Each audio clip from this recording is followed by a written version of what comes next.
রাধে রাধে। শুভ সকাল বন্ধুরা।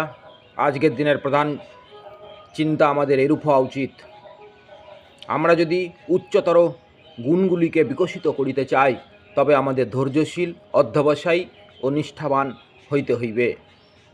কেহ যদি তোমায় আঘাত করিল, সেই আঘাতের বেদনাকে গৌরবমণ্ডিত করো। কৃতজ্ঞ হও যে তুমি এই সূত্রে তোমার নিষ্ঠা ও ভক্তি প্রমাণ করিবার এক সুবর্ণ সুযোগ পাইয়াছ। মানুষের শক্তি ও জ্ঞানের পরীক্ষা হয় এইভাবে।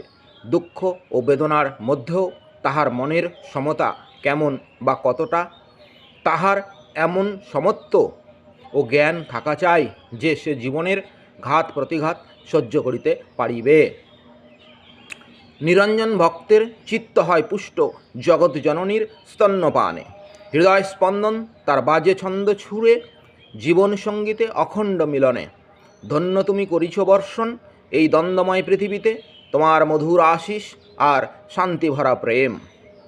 আজকের দিনের প্রার্থনা এইরূপ হওয়া উচিত। হে প্রভু, আমি যেন একাগ্র ভক্তি ও অবিচলিত বিশ্বাসের সহিত তোমার পথ অনুসরণ করিতে পারি।